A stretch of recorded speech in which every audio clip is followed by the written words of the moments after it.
Donc aujourd'hui, le thème d'aujourd'hui, c'est l'orientation de la tête du patient. Pourquoi est-ce qu'on a choisi ce thème? Parce que on est extrêmement gêné, encore une fois, pour voir ce qui se passe à l'intérieur de la bouche. Et c'est encore une fois la bouche du patient qui va conditionner notre position. Donc si on arrive à orienter la bouche du patient vers nos yeux, on aura moins à nous aller vers la bouche du patient. Donc c'est un point qui est fondamental. L'objectif, c'est ça, c'est orienter la tête du patient vers nos yeux. Alors, pourquoi faire? Cette photo est choisie pour vous montrer les cervicales. C'est ça qui nous conditionne. Pourquoi orienter la tête du patient vers nos yeux? On va le voir. On va voir comment manipuler un rachis cervical, parce que c'est bien, on a des tétières qui vont dans tous les sens, des axes dans tous les sens, mais finalement, comment est-ce qu'on manipule des cervicales? On est dépendant de ce que le matériel nous donne, mais on ne sait pas comment c'est dessous. On va voir comment mobiliser en extension et en rotation, il y a les deux sens, et on va voir une proposition de tétière idéale. Comment devrait être la tétière idéale? Alors ça, c'est intéressant. C'est intéressant ce qui arrive là, parce que moi, j'ai réalisé ce travail sur le repose de tête sans avoir aucune notion d'anatomie. Et ensuite, David Blanc est arrivé et il a expliqué, en me montrant comment fonctionnait l'anatomie de la tête et du cou, et j'ai compris l'intérêt de ma tétière sur le plan anatomique par la suite. Je faisais de la prose sans le savoir, en quelque sorte.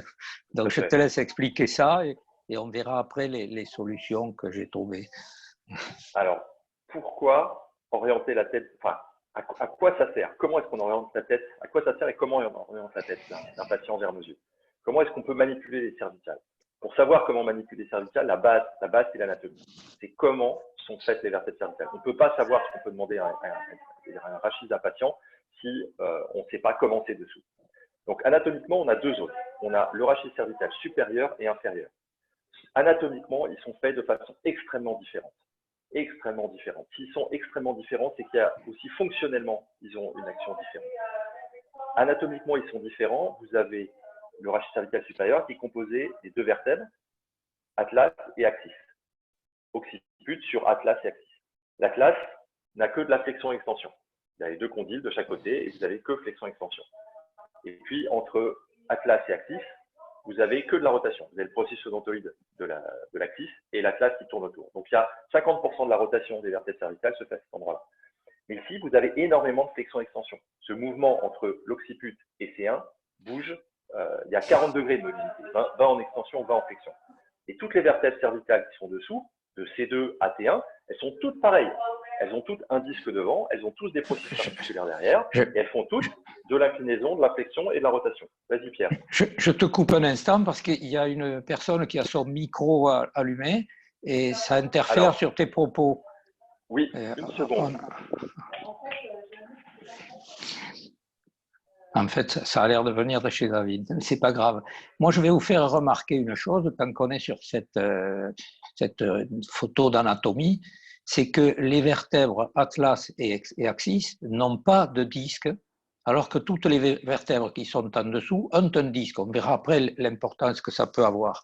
Je laisse David continuer son explication. Tout à fait. L'atlas, vous savez pourquoi ça s'appelle l'atlas? On va vous laisser poser une question si vous le voulez. Est-ce que vous savez pourquoi l'atlas s'appelle l'atlas? On va voir dans le chat s'il y en a qui répondent. S'il y en a qui connaissent, qui sont bien de formation, ils savent. Voilà, Adrienne. Porte le monde. L'atlas porte le monde avec ses deux mains. Donc, c'est vraiment ça qui va porter votre tête.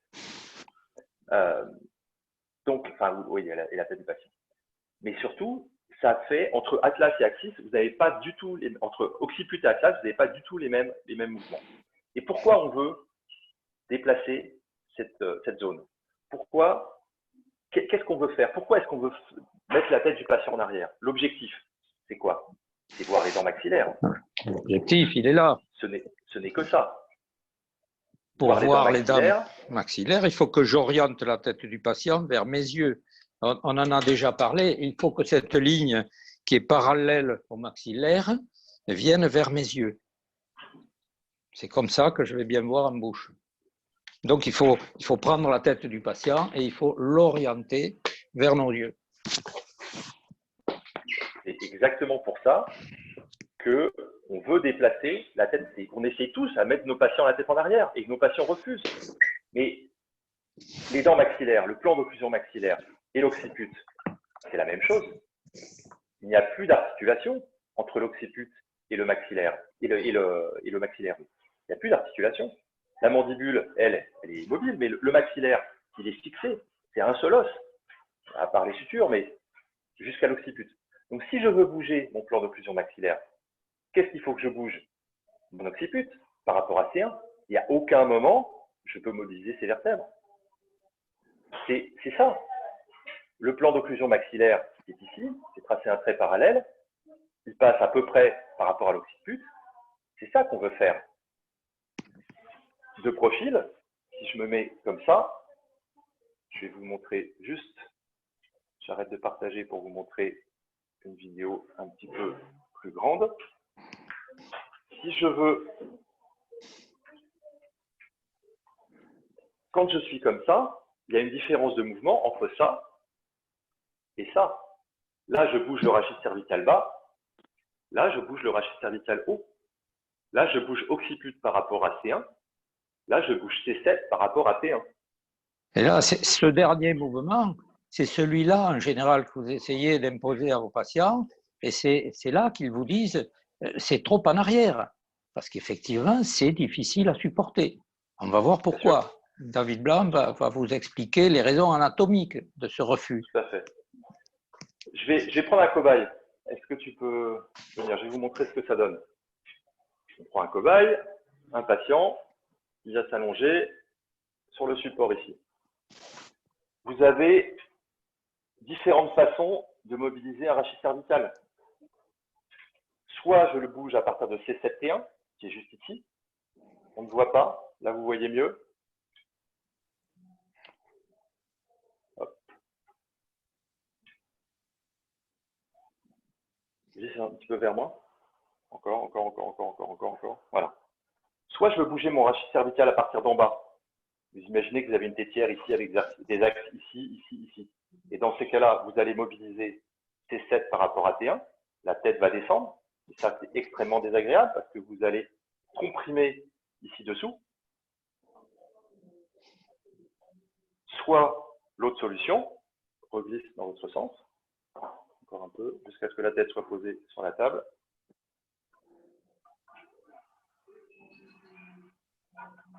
Soit vous pouvez mobiliser uniquement occiput C1. Occiput C1 passe à peu près au regard du lobe de l'oreille. Et là, le mouvement, c'est ça. Ça n'a rien à voir. La tête ne descend pas. Il n'y a pas de descente de la tête. La meilleure preuve, c'est que la tête, elle est toujours là-dessus. Il n'y a pas de descente de la tête. Et le patient, quand vous faites ça, vous allez pouvoir… Vous avez vu l'importance de l'amplitude de ce mouvement? Il y a 40 degrés entre de la flexion et de l'extension. J'ai 40 degrés. C'est énorme. Et ça me permet de voir directement dans la bouche et d'orienter le plan d'occlusion maxillaire. Il est où son plan d'occlusion maxillaire? Tragus, épine sous-nasale. Et là, le patient va pouvoir rester longtemps dans cette position. C'est ça qu'il faut remarquer, c'est que cette position est soutenable par le patient, alors que la tête en bas, l'hyperextension des cervicales basses, c'est très difficile pour diverses raisons. En fait, on parlait des disques intervertébraux, mais c'est aussi tout simplement la gravité. Quand la tête est plus basse que le corps, c'est fort désagréable. Et ne parlons pas des hypotensions orthostatiques lorsque le patient va se relever à partir d'une position de tête trop basse. Tout à fait. Tout à fait. Je Donc, repartage l'écran. Oui, vas-y Pierre, tu peux continuer. Non, mais vas-y, continue tes explications anatomiques parce que ça permet de bien comprendre le phénomène. Tout à fait. Alors, cette zone, on a toujours des soucis avec la personne âgée. Vous allez me dire, oui, mais moi, les personnes âgées, je ne peux pas leur faire ça. ou alors ils n'acceptent pas cette position. Ils me disent tous remonter un petit peu la têtière ou remonter le dossier parce que mais c'est pas un problème de dossier, c'est un problème de décalage entre l'arrière de la tête et votre têtière. Regardez, une personne comme ça, 93 ans, avec ce qu'on appelle une kyphose dorsale. C'est pas un problème cervical qu'il a, c'est un problème dorsal. C'est-à-dire que la colonne dorsale est complètement arrondie, ce qui fait que la colonne cervicale, le plateau de ces sept, est parti vers l'avant, est orienté vers l'avant. Donc ces personnes qui sont complètement voûtées, on est debout, ces personnes qui sont complètement voûtées du haut du dos, ils ont le regard qui regarde par terre. Donc pour pouvoir regarder devant eux, ils font de l'extension, mais ils font quelle extension? L'extension cervicale basse. Et ces patients, ils sont à fond dans leur extension cervicale, des cervicales basses, de ces 7 T1. Ils ne peuvent pas aller plus loin. Et vous, quand vous les mettez allongés sur une table, vous dites, je ne peux pas aller plus loin. Par contre, ils peuvent vous dire oui. Ils peuvent bouger le menton de haut en bas. Donc, ce qu'il faut absolument, c'est conserver leur position, la même position qu'ils ont quand ils sont en position debout. Simplement, par rapport à cette position debout, vous rajoutez un support sous le dos du patient, le dos et les fesses, et vous comblez l'écart qu'il y a entre ce support et l'arrière de sa tête. Vous le comblez. Alors, si votre têtière ne permet pas de monter jusqu'à la tête, vous comblez ça par un coussin. Il y a des coussins, type coussin gel, ce que vous voulez. Vous l'enroulez d'un film plastique, vous l'enroulez de ce que vous voulez avec les besoins d'hygiène actuels, mais vous allez combler la différence. Et là, regardez sur un patient allongé, le plan de Francfort est comment? Tragus épine sous-nasale, il est vertical. C'est quand même hallucinant d'arriver à mettre un patient de 93 ans allongé à plat avec le plan d'occlusion maxillaire vertical. Ça doit en laisser rêveur certains. Oui, c'est possible. Il faut simplement savoir comment est l'anatomie humaine et savoir ce qu'on peut faire. Reconsidérer le patient debout et simplement lui rajouter derrière son dos un plan plat et derrière sa tête, combler le gap. C'est tout. Alors, en général, cet espace que vous voyez entre le plan qui supporte le dos et le plan qui supporte la tête, en moyenne, ça fait 4 cm. Chez cette personne, bien entendu, c'est augmenté. Mais la règle, c'est une moyenne de 4 cm. Lorsque vous êtes allongé sur le dos par terre sans aucune cale sous la tête, c'est désagréable. Donc, il faut ce petit coussin de 4 cm. On verra plus tard comment ça se réalise sur le repose-tête. Tout à fait. On va poursuivre. Donc, le point de mobilité, vous l'avez vu, il est à peu près au niveau de l'axe, l'occiput C1 à peu près au niveau du tragus, un peu dessous, plutôt au lobe de l'oreille. En fait, exactement, il est en avant de la mastoïde. Juste en avant de la mastoïde, quand vous avez le point de la mastoïde et que juste devant, vous avez la branche montante de la mandibule, entre les deux, vous avez un petit creux entre la mastoïde et la branche montante. Ben, c'est là, c'est à peu près ici. C'est là qu'on palpe en ostéo les transverses de C1. On ne palpe pas parce qu'on est quand même loin dessous, mais on est en regard. C'est entre le lobe de l'oreille et l'angle de la mandibule à peu près. Voilà, vous l'avez là, c'est juste sur mon pouce. Donc là, je suis en train de manipuler l'occiput C1. J'ai le menton dans la main gauche, j'ai l'occiput dans la main droite, j'ai plus qu'à pousser, et il y a C0C1 à droite qui passe. Donc, ce mouvement, si moi je le réalisais en ostéo, c'est sur les mêmes patients, il n'y a pas de raison qu'on ne puisse pas le réaliser en dentaire. Le patient va d'ailleurs beaucoup plus apprécier le mouvement parce que vous allez lui dire remontez le menton. Encore une fois, on n'en a pas parlé dans un précédent webinaire ou des formations, mais le verbal est important. Les mots que vous allez employer sont importants. Et si vous ne dites plus au patient je vais vous mettre la tête en arrière, si vous lui dites je vais vous remonter le menton, mais de toute façon vous allez vraiment lui remonter le menton. À aucun moment vous allez lui mettre la tête en arrière. C'est ça qu'il faut bien comprendre. On ne met pas la tête en arrière au patient. On lui fait remonter le menton et on utilise l'axe occiput C1 pour pouvoir orienter la bouche vers nos yeux. Tout ce qui est en avant est acceptable par le patient parce qu'il voit vers où il va. Relever le menton, ça va de l'avant. Si vous lui dites baissez votre tête, ça ne va plus, surtout si c'est vers l'arrière. Ça n'est pas acceptable vers l'arrière parce qu'on n'a pas le moyen de percevoir vers où on va. Et ça, c'est très important. Cette acceptation psychologique ne peut venir qu'en allant de l'avant. Alors, comment faire sur qu'est-ce qui existe sur le marché? Comment sont les têtières? En général, la plupart des tétières, la fissure anadec, bah, ces tétières 2 axes, c'est un grand classique. Vous avez un axe ici, un point ici, vous avez un autre point de mobilité ici. Vous dévissez ça, en plus quand vous dévissez ça, les deux se défont, donc vous ne savez pas trop quoi faire. Et puis après, vous en faites quoi de cette tétière? Vous ne savez pas. Vous bougez le patient, vous mettez en arrière, mais c'est absolument pas, ça correspond à aucun moment avec cet axe de mobilité qui se trouve juste ici. Nous, on veut que ça bouge là, on ne veut pas que ça bouge là. Déjà, si ça bougeait là, ça serait une connerie. Mais là, c'est carrément en dehors de l'anatomie humaine. Ça n'a pas de sens. Ça a juste été conçu pour que ça bouge. Alors, on vous vend des trucs qui bougent dans tous les sens en vous disant c'est bien, regardez, ça bouge dans tous les sens, le plan, il s'incline, machin, il y a des trucs des vérins, des trucs électriques. Et on s'en fout complètement. On veut que ça bouge au bon endroit. Et la raison, c'est toujours la même. C'est pour des raisons mécaniques. Parce que quand on fixe une tétière, on la fixe au niveau du point rouge de droite sur le NIT, sur le dossier du patient. Donc c'est logique, on met l'articulation là où on la fixe. C'est facile à réaliser. Quand on ne part pas du terrain, quand on ne part pas des besoins de chirurgien dentiste, on arrive à des aberrations comme ça qui finalement sont répandues et acceptées par tout le monde parce qu'on n'a pas vu autre chose. Et c'est ça qu'il ne faut pas accepter. Il nous faut imposer à l'industrie de faire des appareils selon nos besoins. C'est des tétières d'ingénieurs. Alors, j'ai tout le respect du monde pour des ingénieurs, mais c'est des tétières d'ingénieurs, ce ne sont pas des tétières de dentistes. Alors, ça, c'est un peu mieux. C'est pas parfait, mais on sent qu'il y a une idée. Il y a un axe de mobilité qui est un peu arrondi comme ça, pour créer un centre virtuel de rotation, alors qui se projette où? On ne sait pas trop. Au milieu de si on prend la courbe qui est ici, on imagine un point par ici. On peut aussi tracer un trait parallèle à chaque position de la tétière, parce que c'est très bien cette photo. On s'aperçoit que le centre de mobilité est là. Mais alors, ça veut dire que quand on met la tête, on fait de l'extension se fait ici, pas là. Du coup, la tête descend. Vous vous rendez compte l'amplitude de descente de la tête? Et je vous rappelle qu'à ce niveau, la colonne vertébrale est faite avec des disques interposés. C'est-à-dire que quand vous allez incliner cette tête vers le bas, les disques vont être comprimés dans un espace conique. Ils ne demandent qu'à s'échapper. Ils souffrent. C'est pour ça que c'est très difficile à supporter aussi. Ce n'est pas que le fait qu'elle soit en bas, la tête. Ça fait mal parce qu'on maltraite les disques intervertébraux à ce niveau.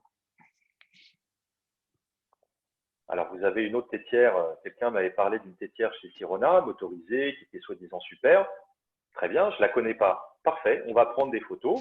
J'ai regardé ce que c'était et puis on imagine. Alors déjà, on voit qu'il y a de nouveau ce petit arc de cercle derrière. On imagine que le point de rotation doit être dans ce coin-là. On ne sait pas trop, mais on visualise à peu près par ici. Très simple, on superpose une photo en extension.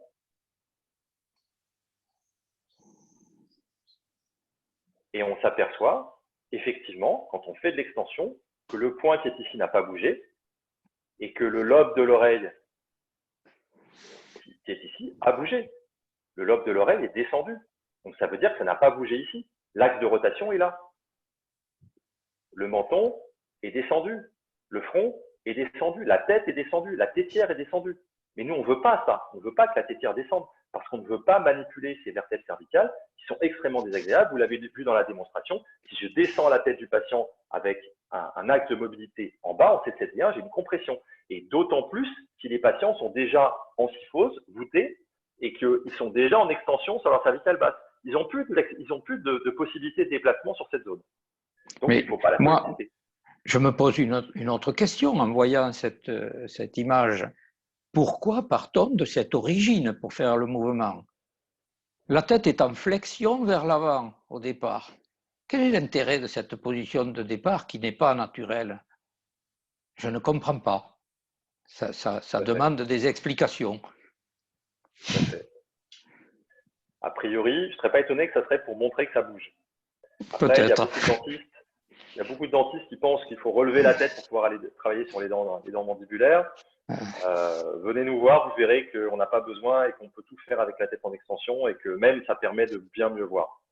Et comme souvent, on fabrique un matériel et après on trouve des arguments pour le justifier. On marche à l'envers. Je crois qu'on marche à l'envers. Je vous montre une autre petite vidéo de la même tétière, donc l'axe est ici. Une petite vidéo de la même tétière. Regardez ce qui se passe. La tête descend. La tête descend à chaque fois. Le lobe de l'oreille passe son temps à descendre. Et le mouvement, on le voit parfaitement là. On voit la mise en tension. Il y a un muscle qui est ici, qui s'appelle le scom, sternocléido-mastoïdien. Il est tendu. Il part de la mastoïde, il part sur le sternum, il est en oblique, en biais. Il y a une mise en tension de ce muscle-là. Les patients n'aiment pas ça. Ça ne va pas. Mais ça n'a pas été conçu par des gens qui connaissaient l'anatomie. C'est ça qui est fou. Mais que va faire cette patiente si elle est mal installée à la fin, si la machine lui a imposé une position qu'elle n'aime pas, eh bien, elle va se repositionner dans une position plus confortable, qui n'est pas celle dont a besoin le dentiste. C'est ça qu'il faut éviter. Il faut qu'elle reste confortable. Alors, la tétière idéale, vous avez compris le mouvement. Vous, sur votre tétière, vous pouvez essayer de recréer ce mouvement dont je vous ai montré, de remontée du menton, de bascule. Mais alors, vous allez déverrouiller votre tétière, faire le mouvement, demander au patient de remonter le menton, verrouiller la tétière, et puis au bout d'un moment, vous allez voir un patient qui rebaisse le menton parce qu'il n'est pas confortable et que la tétière n'a pas été faite pour ça. Donc, comment devrait être la tétière idéale? On va repartir de l'anatomie. La tétière idéale, elle devrait avoir un support pour la tête, pour l'occiput, et un mouvement, un axe de mobilité unique. On n'a pas besoin d'autres axes de mobilité. Un axe de mobilité unique qui se trouve entre occiput et C1. C'est le seul axe. C'est la seule façon, le seul moyen d'avoir un mouvement de la tête en rotation qui se fasse autour de ce point. S'il n'y a qu'un axe de mobilité, tous les mouvements de tête se feront là. Et idéalement, il faudrait que l'occiput, du coup, soit précisément placé. Parce que ça permettra que cette charnière, occiput C1, soit placée exactement à cet endroit, en regard de l'articulation de la tétière. Donc, Pierre, je vais te laisser juste nous dire comment tu as… Alors, quelle a été ta réflexion la genèse de ce repose-tête, c'était pour répondre à deux objectifs. Le premier objectif, c'était d'avoir ce mouvement physiologique de la tête du patient qui s'oriente vers moi sans que ça gêne le patient. Il fallait que ça reste acceptable pour lui. Donc, qu'est-ce que j'ai fait? J'ai observé une personne de profil et je lui ai demandé de regarder le ciel et de regarder le sol. Regardez ses pieds, regardez le ciel. Ce sont les deux mouvements extrêmes que la nature nous a donnés et c'est un mouvement naturel. Et j'ai observé tout simplement où était le point de rotation. Et c'est là que j'ai découvert que ce point de rotation se trouvait là où David vous l'a décrit. Lui, il a donné des explications anatomiques à ce que j'avais constaté juste par l'observation. Et le deuxième critère dans ce cahier des charges, c'était que la tête doit reposer sur un appui stable. Parce que lorsque j'ai orienté la tête du patient dans la position qui me convient pour accéder au mieux visuellement et avec mes gestes à ses dents, j'ai envie que cette position reste stable. Je n'ai pas envie, dès que je prends un instrument et que je le pose sur la tablette, de revenir et d'avoir un patient qui a bougé, parce que ça me fait perdre mes repères. Donc, je voulais que la tête soit stable. Donc, pour qu'elle soit stable, eh bien, il fallait un appui annulaire pour prendre la tête comme Atlas tient le globe, avec des mains qui le stabilisent. Voilà les deux critères qui ont fait ça. Et donc, j'ai retroussé mes manches, j'ai acheté du fer, je l'ai tordu, j'ai fait des charnières, j'ai fait une fixation pour remplacer le repose-tête de mon unit. Et depuis, j'ai travaillé avec ça. Et depuis que j'ai travaillé avec ça, eh bien, je n'ai plus aucun problème moi-même à mes cervicales ou à mes épaules. Donc, on va aller un petit peu plus loin, on va vous en montrer un petit peu plus. Pierre a déposé un brevet il y a plus de 30 ans, et donc ce qu'on vous montre, c'est libre de droit. Plus de 30 ans, ouais. Malheureusement pour moi. C'est libre de droit. L'objectif, c'est pas de vous vendre quoi que ce soit, c'est uniquement de vous montrer que ça existe. Il faudrait que les industriels nous écoutent et essayent d'adapter leur tétière pour qu'on soit tous équipés de ce genre de choses. Et si vous voulez le faire, on peut vous aider, on peut vous fournir des armatures, on peut vous aider, il n'y a pas de souci, avec un énorme plaisir. L'objectif, c'est qu'on apporte ces connaissances. On peut vous envoyer des photos avec des cotes pour que vous ayez les dimensions, etc. Si vous êtes bricoleur, si vous avez envie de faire comme moi, de retrousser vos manches et de modifier votre appareil, libre à vous de le faire. On est là pour vous aider. À quoi ça ressemble? En vrai, voilà la tétière, ça c'était chez Pierre, la tétière qu'il avait conçue, l'axe de mobilité est ici, uniquement ici. Il correspond au lobe de l'oreille et vous avez un rond dans lequel la tête, l'occiput se pose. Alors, on va le voir un petit peu mieux. Voilà. Alors, ce qui n'était pas prévu, ce qui est venu en prime sur la diapo précédente, si tu peux revenir. J'en parle après, Pierre. J'en parle après. Allez, je te laisse des arguments supplémentaires. Non, je te laisse juste dès qu'il y a la diapo, je te laisse parler. Oui. Ça, c'est la tétière que moi j'ai conçue, parce que j'ai fait pareil, comme Pierre, on a pris du métal, et puis on part un ferronnier, et puis on y va, on tord, on soude, et puis on fait l'armature. J'ai un petit peu moins réussi que toi, parce que j'ai un angle un peu plus marqué, mais bon. C'est un autre style. Sur ce patient, cette patiente, on va faire la même chose. Menton vers le bas, même si ça n'a aucun intérêt, puisque là, on ne voit plus rien. Qu'est-ce qui se passe si on regarde la zone ici? Le menton remonte. Si je vous mets dans l'autre sens, le menton remonte. On n'a pas vu. L'axe de mobilité. Ah voilà, oui. L'axe de mobilité ne se fait que au niveau de cette zone ici. Il y a une tige crantée dessous.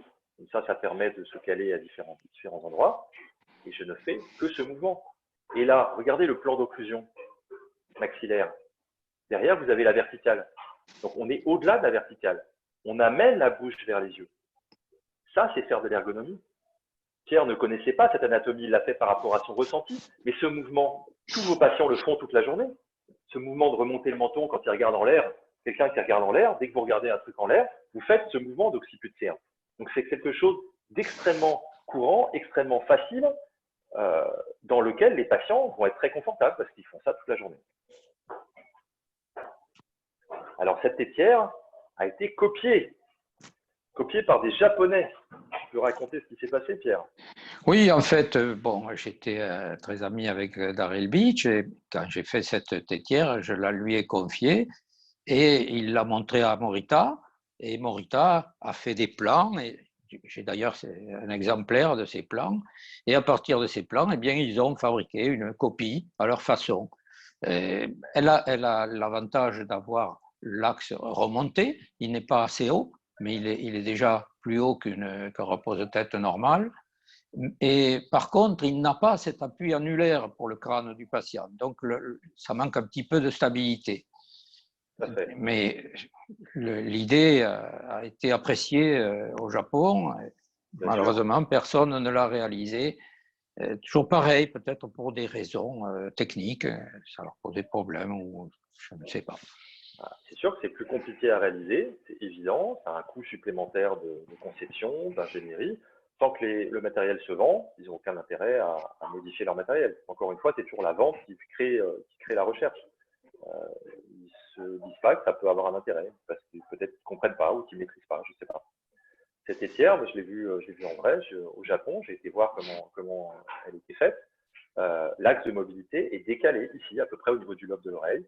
Un peu basse, oui, effectivement. Un peu plus bas, ouais. Avec la tige crantée. Je perds mon micro. Avec la tige crantée qui permet de faire cette bascule. Ça, c'est vrai que c'est extrêmement intéressant. Pour les mouvements, les deux mouvements possibles, c'est ça. C'est flexion-extension. Alors, regardez ce geste parce qu'il est important. Voilà. Lorsque vous voulez imposer un mouvement à un patient, il faut le guider. Il faut l'accompagner. C'est un petit peu comme lors de l'enregistrement de l'occlusion. Si vous forcez, vous n'y arriverez pas. Si vous demandez au patient de faire et que vous l'accompagnez, vous le guidez, ça va marcher. Et donc, il faut dire au patient effectivement de relever le menton et le prendre sur une diagonale qui passe par le centre de son extrémité céphalique, par le centre du crâne. Et cette diagonale vient de l'incisive vers le sommet du crâne, vers l'occiput. Et là, le patient se sent pris de façon stable, comme un petit peu dans un étau, et il va suivre le mouvement et vous allez pouvoir lui imposer, je ne sais pas si je peux vous montrer ici sur le fantôme, mais vous allez prendre son crâne et l'orienter comme ceci dans vos mains. Et là, avec un langage verbal expliquant qu'il faut relever le menton et suivre le mouvement, vous allez pouvoir lui mettre sa tête dans cette position qui vous convient, encore une fois, avec le plan d'occlusion qui va directement vers votre œil, parallèle à la ligne de vision. Je vais vous faire une démonstration sur l'image. Voilà, c'est tiers. On en a un exemplaire ici. Alors tout ça, c'est fait artisanalement. Hein. On se débrouille un peu nous-mêmes. Il n'y a pas de raison qu'on soit dépendant du matériel des industriels. Je vous montre la position de travail pendant ce temps. Voilà, vous avez 2 exemples. Exactement. Je te laisse. Ici, je vais mettre un doigt sur l'incisive centrale, une main dessous, bien sûr, la tétière sera filmée partout, et vous soulevez la petite tige qui est dessous et vous faites ce mouvement d'extension ou de flexion. Et là, vous allez pouvoir orienter uniquement à cet endroit. C'est ça l'objectif. On va poursuivre.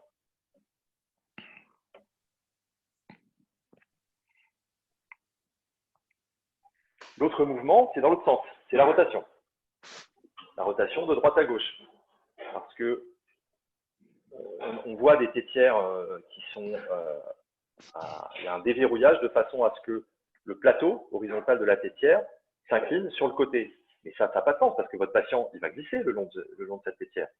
Ce n'est pas la tétière qui doit glisser, c'est uniquement la tête du patient qui va tourner à droite et à gauche. Alors quand vous demandez à votre patient de tourner à droite, il va vous faire des trucs comme ça. Il va vous faire un truc comme ça. Il ne sait pas trop comment faire. Alors comment le guider? Pierre, il y a un geste que tu montres très bien. Ça, c'est un geste de Beach, je ne l'ai pas inventé. Mais l'idée, c'est de prendre à la fois le maxillaire et la mandibule avec la tranche de la main.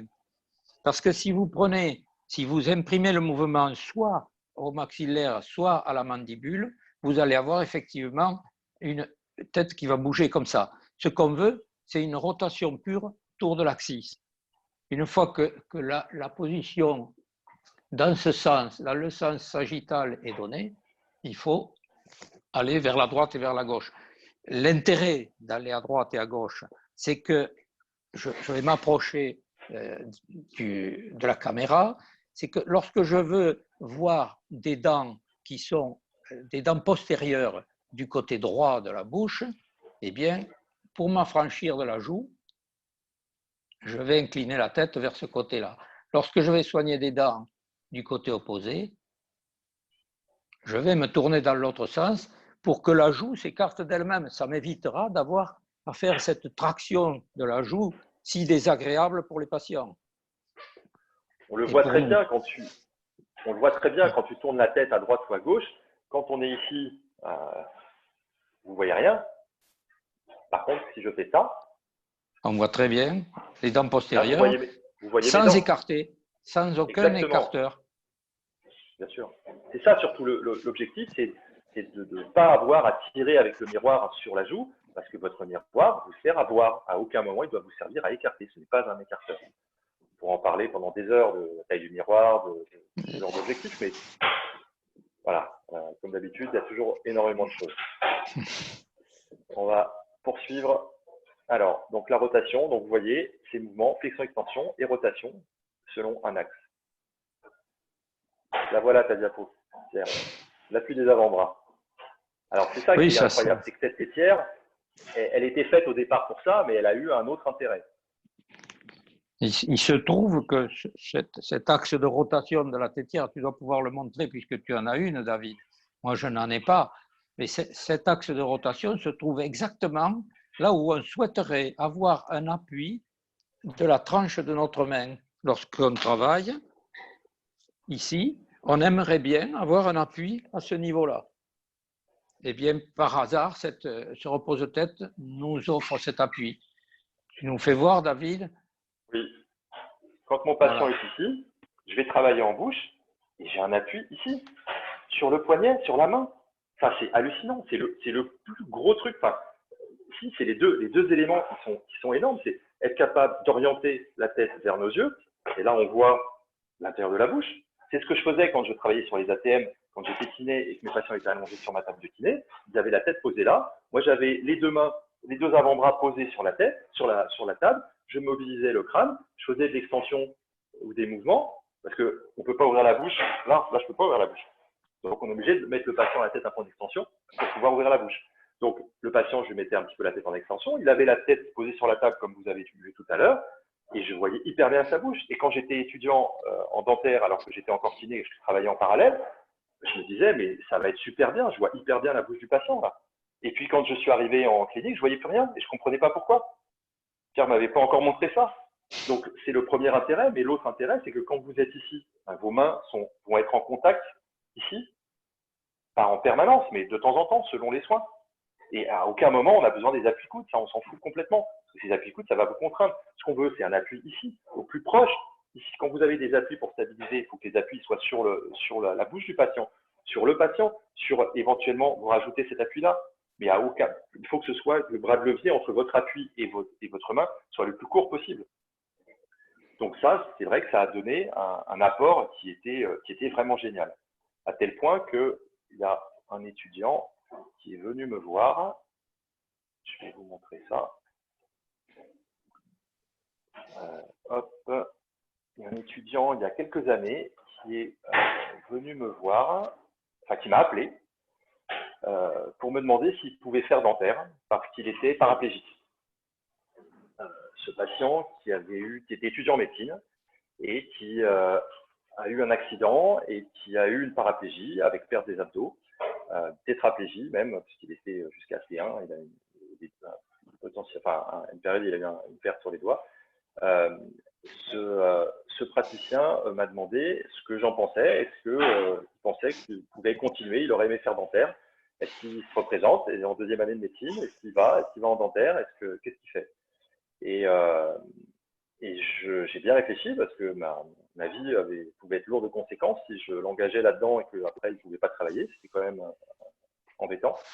Donc, je lui ai dit, bah, écoute, vas-y, il n'y a pas de raison. Si tu travailles comme on travaille, si tu travailles assis dans ton fauteuil roulant, si tu travailles, si tu utilises la vision indirecte, le seul problème, la seule chose, c'est qu'il faut que tu puisses déclencher les instruments avec la main et pas avec le pied. Donc, si tu trouves cette solution, il me dit oui, je sais qu'aux États-Unis, ça existe, il y a des choses. Je dis, bah, écoute, fonce, vas-y. Tu peux travailler sur un support type table de soins où le patient sera complètement à plat, où tu n'auras pas à te pencher vers le patient, puisqu'il n'a pas de muscle lombaire pour se tenir. Tu pourras utiliser ce type de tétière avec des appuis. Et donc, ça a marché. Il est arrivé en dentaire, il a commencé à travailler. Et puis, il est venu me voir il y a quelques temps. Et je lui ai fait essayer ça. Et il m'a dit, mais c'est hallucinant. Cet appui dont il manque en avant, parce qu'il n'a pas de muscle postérieur pour pouvoir se tenir, ces appuis vers l'avant, il peut les obtenir avec ça. Il n'est pas obligé de s'appuyer sur le patient. C'est très lourd. S'il faut que la tête ou le corps du patient supporte son poids, ce n'est pas possible. Donc, ces appuis qui sont ici, pour lui, sont énormes. Donc, j'ai mis son nom, je lui ai demandé l'autorisation. C'est Charles-Adrien Godet. Il m'a dit avec plaisir si je peux aider d'autres personnes pour les conseiller, d'autres personnes qui ont cette volonté d'être chirurgien dentiste et qui pensent que ce n'est pas possible. Oui, si, c'est possible. Donc, cet apport d'appui supplémentaire en plus des mouvements de l'occiput, c'est un grand merci Pierre pour ta découverte parce que ça nous révolutionne notre pratique et ça permet à des personnes qui ont malheureusement ce type d'accident de pouvoir travailler. J'en ai bénéficié moi-même pendant une trentaine d'années et c'est ce qui me permet aujourd'hui d'être en pleine forme et de ne pas avoir souffert de la pratique de ce métier. Il y a un autre petit avantage collatéral, c'est les muscles abaisseurs de la mandibule du patient. En fait, lorsque le patient est dans cette position-là, ses muscles sont naturellement en tension et il aura plus de facilité à ouvrir la bouche pendant de longues périodes. Donc, il y a pas mal de petits avantages collatéraux comme ça. Tu sais que ça, je viens d'y penser tout à l'heure, il y a 2 minutes, quand je me suis rappelé que dentiste, enfin kiné, pourquoi est-ce que je voyais bien la bouche du patient? Pourquoi est-ce que je leur faisais faire de l'extension occipitale pour pouvoir travailler l'ATM? C'est exactement pour ça. Ça s'ouvre tout seul. Exactement pour cette raison. Ça s'ouvre tout seul. Et puis surtout, c'est que menton vers le bas, on ne peut pas ouvrir la bouche. On n'a pas de capacité d'ouvrir la bouche, d'ouverture. Les muscles ici sont en course interne, alors qu'en extension, on remet de la tension, on remet de l'allongement sur ces muscles, donc on peut ouvrir. Ouais, il faudra qu'on le rajoute dans nos formations. Il y a toujours un petit plus. Bien sûr. Alors, est-ce que ça existe, ça? Est-ce que ça existe, cette tétière, ce type de tétière? Ben oui, ça existe. En chirurgie ophtalmique, vous avez cet appareil à Toulouse. Il y a d'autres centres de chirurgie ophtalmo qui l'ont, où étonnamment, enfin pas étonnamment, non, mais ils ont eux aussi bien compris qu'il fallait que la tête soit placée dans ce petit rond, avec des supports pour les mains qui sont un petit peu plus hauts. C'est la partie stabilisation du repose-tête. Ce repose-tête annulaire. Ils n'ont pas l'articulation en haut parce qu'ils n'ont pas accédé à la bouche, ils accèdent aux yeux seulement. Ils n'ont pas besoin de cette rotation. Mais la stabilité, ils en ont besoin. Parce qu'effectivement, lorsqu'on met un laser sur un œil, on n'a pas trop envie que ça bouge. Et donc, voilà ce qui se passe. On ne voit pas très bien, mais en fait, si vous regardez bien, il y a une petite croix qui est pile sur l'œil, sur la pupille dilatée. Et là, l'ophtalmo va pouvoir faire une intervention de précision avec son laser. C'est ce qu'on veut, nous aussi. On veut de la précision et surtout de la stabilité. Ça fait gagner un temps fou parce que tout le temps que vous passez à repositionner la tête d'un patient, il vaut mieux le passer à travailler et à faire du bon travail de précision que vous n'aurez pas besoin de reprendre par la suite. Alors, est-ce que ça existe ailleurs? Oui, ça existe en chirurgie orale. Vous avez une marque française, Menecarus, qui fait ce genre de tétière, qui a reproduit, parce que c'est libre de droit. N'importe qui peut faire ça, avec un rond et des appuis pour le repose-poignet, avec des axes. Ça existe en omnipratique aussi, avec des axes de mobilité ici. Le design est différent, mais le principe est le même, le mouvement est le même. Et ça existe aussi sur ce genre de tétière, sur ce genre de matériel.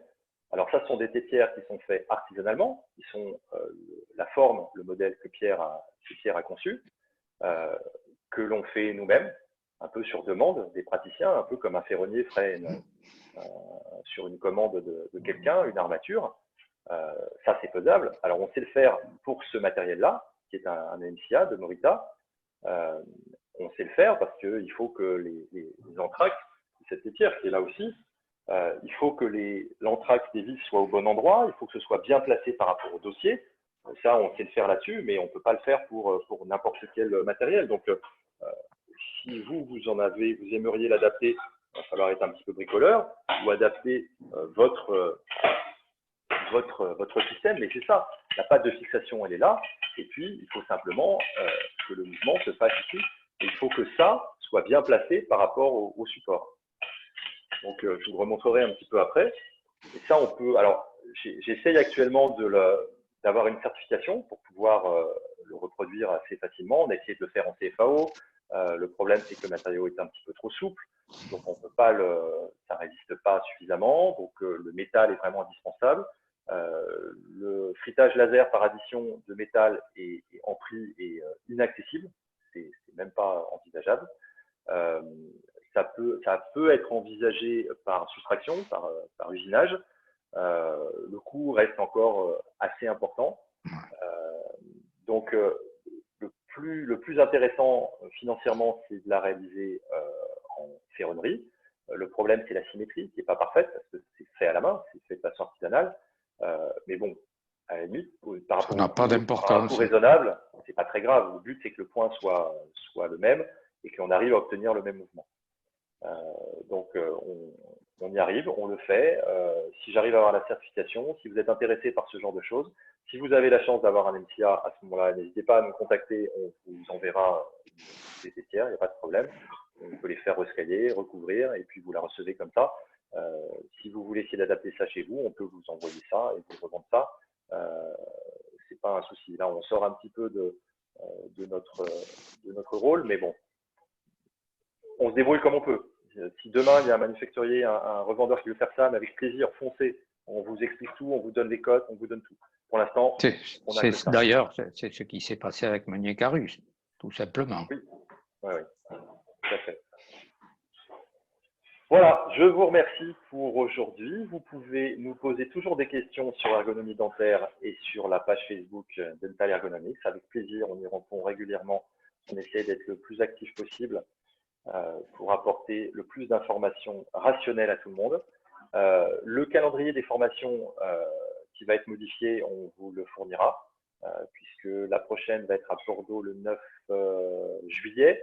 Ensuite, ça redémarrera en septembre, on l'espère. On espère tous, on croise les doigts pour pouvoir reprendre, que ce soit nos cabinets comme nos formations, parce qu'on aime le contact avec les praticiens. C'est toujours un grand plaisir pour nous de venir vous voir dans les différentes villes. On peut répondre aux questions éventuellement.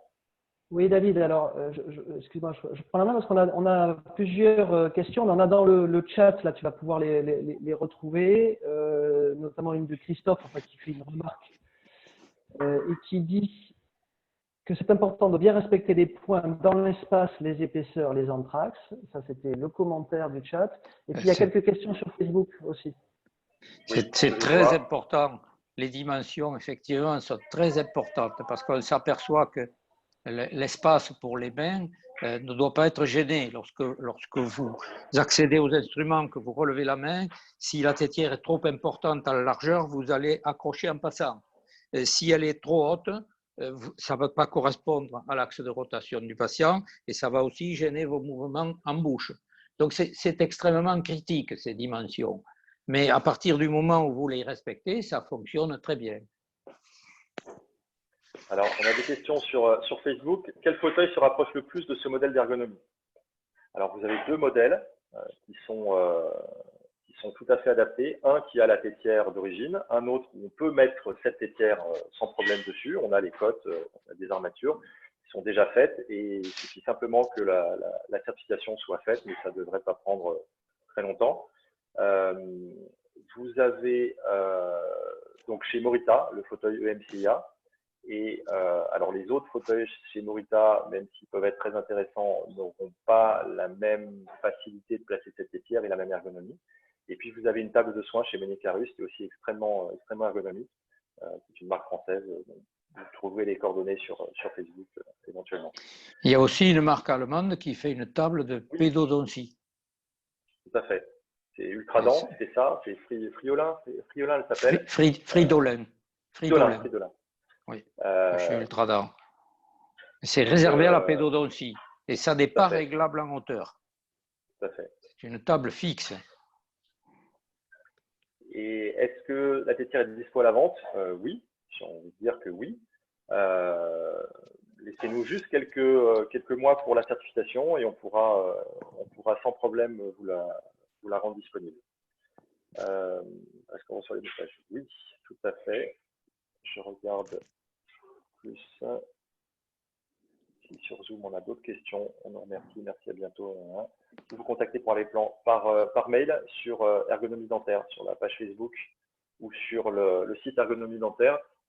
Pierre a des plans avec des mesures. Le principe, c'est ça. Il faut absolument que vous ayez le support de la tête décalé de quelques centimètres par rapport au dossier. Donc, en fonction de là où se fixe votre tétière, si vous enlevez votre tétière et que vous mettez la nôtre, elle ne va pas forcément se fixer au même endroit. Donc, vous risquez de ne pas avoir ce décalage. Ensuite, il faut absolument que vous ayez un mouvement occiputien qui n'est pas ailleurs, à aucun moment ailleurs, et que c'est arrondi qui vous permettent de mettre les poignets. Si vous arrivez à faire ça, foncez, bien sûr. Je viens de voir passer une question très précise. Est-ce que ça s'adapte sur un fauteuil caveau tel modèle? Là, on ne pourra pas répondre parce que, bien entendu, on ne connaît pas du tout les différents fauteuils. Et c'est à vous de voir, en fonction de la tétière existante, si elle peut être facilement remplacée, si on peut faire une adaptation. Mais on ne pourra pas nous fournir des adaptations pour tous les modèles existants. C'est pas raisonnable. C'est pas notre travail en plus. Hein. Tout à fait. Après, l'autre élément, c'est que vous l'avez remarqué, la tête, le rond, fait que la tête de tous les patients va se trouver au même endroit. Et ça, c'est un élément qui est fondamental. Et en fonction de la forme des fauteuils, si vous avez des fauteuils qui ont des courbures importantes comme un ADEC ou un Sirona ou je ne sais plus ce qu'il y a d'autre, mais des fauteuils qui ont des courbures importantes, vous allez être dépendant de la forme du fauteuil. Parce que vous ne pourrez pas mettre tous vos patients avec la tête au même endroit. Parce que sur des grands patients, s'il a la tête au même endroit, avec ce genre de tétière, le but, c'est pas de régler ça. Le but, c'est d'avoir la tête du patient toujours au même endroit. C'est pas de tirer quand vous avez un grand patient ou de pousser quand vous avez un petit patient. C'est que tous vos patients viennent là-dessus et après, quelle que soit la taille de leur corps, on s'en fiche complètement. Donc, si vous avez quelque chose qui remonte très rapidement, vous ne pourrez pas utiliser cette tétière. Ça ne va pas marcher.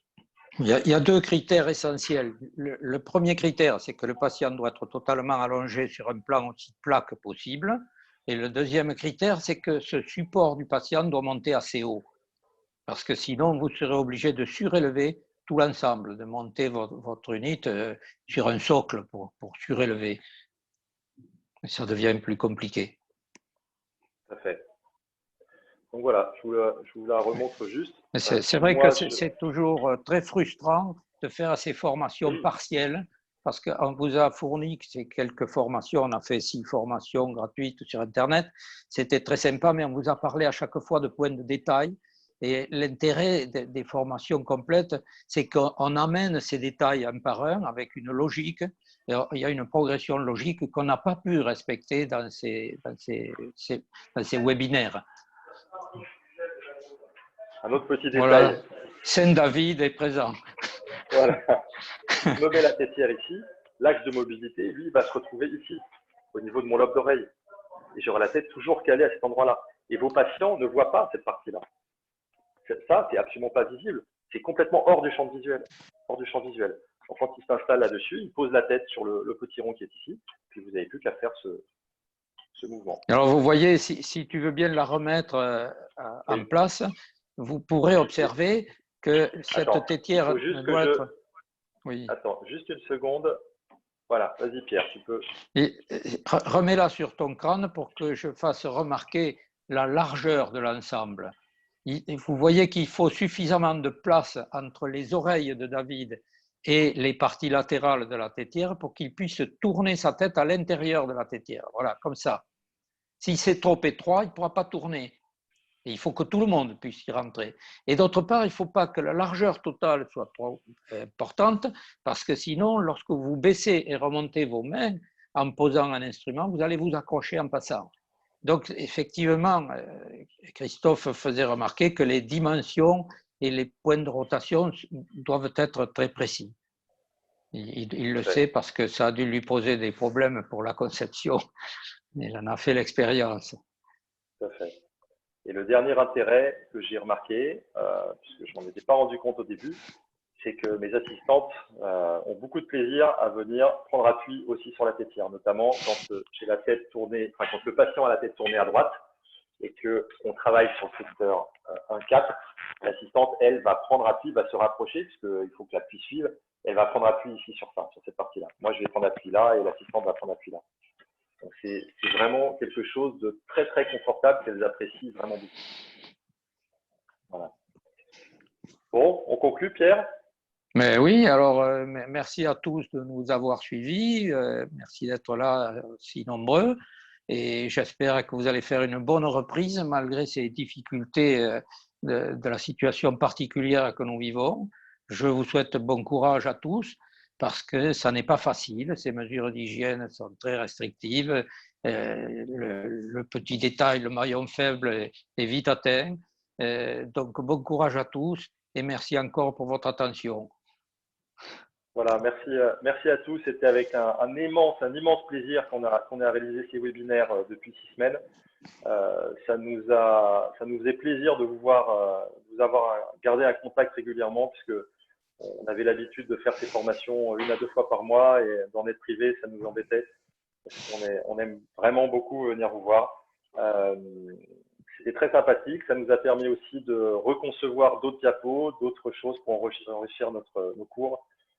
Donc tout ça ça m'a permis aussi de concevoir quelques tétières d'avance.